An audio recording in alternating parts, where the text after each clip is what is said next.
மறக்காம சர்ப்ரைஸ் பண்ணுங்க. தேங்க்யூ. வணக்கம். நகாஸ் நசர் டைரக்ஷனில் வெளிவந்த அடியோஸ் அமிகோ இந்த படத்தை பற்றி பார்ப்போம். இந்த படத்தினோட ஸ்டோரி சொல்கிறதுக்கு முன்னாடி நம்ம சேனலை லைக் பண்ணுங்கள், சப்ஸ்கிரைப் பண்ணுங்கள், ஷேர் பண்ணுங்கள், கமெண்ட் பண்ணுங்கள். இந்த படத்தினோட ஸ்டோரியை சொல்கிறேன். இந்த படத்தில் வந்து ஆஷிப் அலி, சுராஜ் அவங்க 2 பேர் தான் இந்த படத்தினோட லீட் ரோல் எடுத்து நடிச்சிருக்காங்க. இந்த படத்தினோட ஸ்டோரியை சொல்கிறேன். தன்னோட அம்மாவுக்கு ஹார்ட் ஆப்ரேஷன் பண்ணுறதுக்கோசரம் 25,000 பணம் தேவைப்படும். யாருக்கு? நம்ம சுராஜ் அவர்களுக்கு. அவர் என்ன பண்ணுறாருன்னு பார்த்தீங்கன்னா, வெளியூரில் தங்கி பெயிண்டிங் ஒர்க் பண்ணிகிட்ருக்காரு. தன்னோட நண்பர்களுக்கு எல்லாத்துக்கும் ஃபோன் பண்ணி கேட்குறாரு, அம்மாவுக்கு ஆப்ரேஷன் பண்ணணும், அதனால் இங்கே காசு வேணும்னு சொல்லி கேட்குறாரு. எல்லாருமே இல்லைன்னு கை வெடிக்கிறதால இவர் என்ன பண்ணுறாருன்னு கேட்டிங்கன்னா, இன்னொரு நண்பனுக்கு ஃபோன் பண்ணி கேட்குறாரு. அவர் வந்து செக்லிப் கொடு, நான் வந்து உனக்கு பணம் தரேன்னு சொல்லிட்டு அவரும் வேண்டாம் வெறுப்பாக தான் அந்த பணம் தரேன் அப்படிங்கிறத ஒத்துக்குவார். ஒத்துக்கிட்ட உடனே குறிப்பிட்ட ஒரு பஸ் ஸ்டாண்டுக்கு வர சொல்லுவார். அந்த பஸ் ஸ்டாண்டுக்கு போய் வெயிட் பண்ணிட்டு இருப்பார். அப்போ தான் நம்ம ஆஷிப் அலி வந்து ஒரு பயங்கரமான ஒரு பணக்காரன். அவர் வந்து என்ன பண்ணுறாருன்னு பார்த்தீங்கன்னா, ஒரு தண்ணி பாட்டில் வாங்கினதுக்கு, ஒரு ஜூஸ் வாங்கினதுக்கு 500 ரூபா கொடுத்துட்டு வந்துடுவார். ஒரு சும்மா ஒரு லாட்டரி சீட் விற்றுட்டு வர ஒரு அம்மா, அந்த அம்மாவுக்கு ஒரு பணம் அள்ளி கொடுப்பாரு. அந்த லாட்டரி சீட் ஃபுல்லாக அவர் வாங்கிட்டு அந்த பணத்தை அள்ளி கொடுப்பாரு. இன்னொன்று பார்த்தீங்கன்னா, அவர் வந்து ஒரு பணக்கார ஊதாரியாக இருப்பார் அந்த படத்தில். அது வந்து படம் போக போக அது எதுக்கு அப்படி இருக்காருன்னு உங்களுக்கு தெரியும். அவர் வந்து என்ன பண்ணுறாரு, இவ்வளவு செலவு பண்ணுறதே ஒரு தூரத்துலேருந்து பார்த்துட்டே இருக்காரு. பார்த்த உடனே இவரோட ஃபேஸை பார்த்த உடனே அவர் கண்டுபிடிச்சிடுறாரு. அந்த பணக்காரரு ஆஷிப் அலி கண்டுபிடிச்சிட்டு பக்கத்தில் வந்து சுராஜ் கிட்ட கேட்குறாரு, என்னாச்சு உங்களுக்கு, ஏன் இப்படி சோகமாக இருக்கீங்கன்னு கேட்டோடனே அவர் வந்து உண்மையை சொல்கிறதில்ல.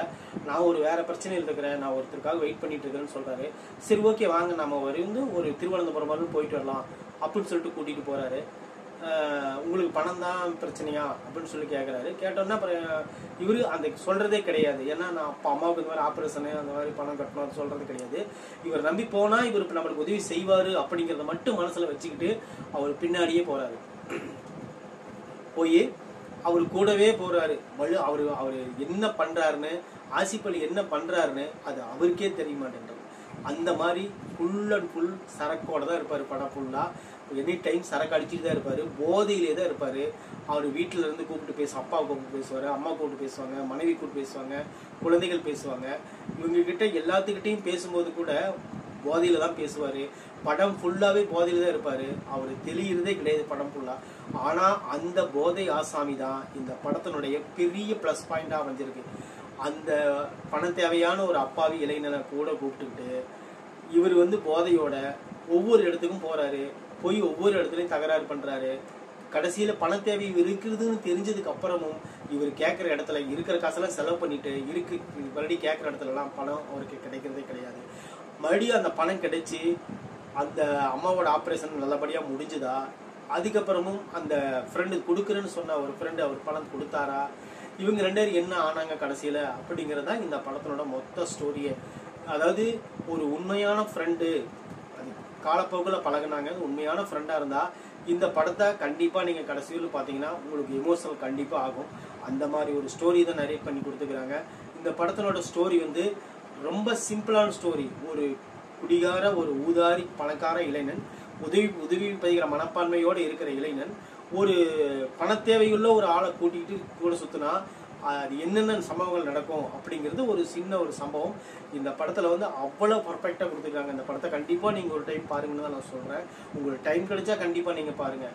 ஏன்னா என்ன சொல்கிறது, நம்ம ஒரு விமர்சனம் சொல்கிறத வந்து நாங்கள் வந்து ஒரு 3/4 இல்லை ஒரு 1/4 அந்த மாதிரி தான் சொல்லுவோம். ஆனால் முழு படத்தையும் பார்த்து நீங்கள் தெரிஞ்சுக்கிட்டீங்கன்னா தான் இந்த படத்தை கண்டிப்பாக நம்ம பார்த்தே ஆகணும் அப்படிங்கிற ஒரு சூழ்நிலை உங்களுக்கு தெரியும்.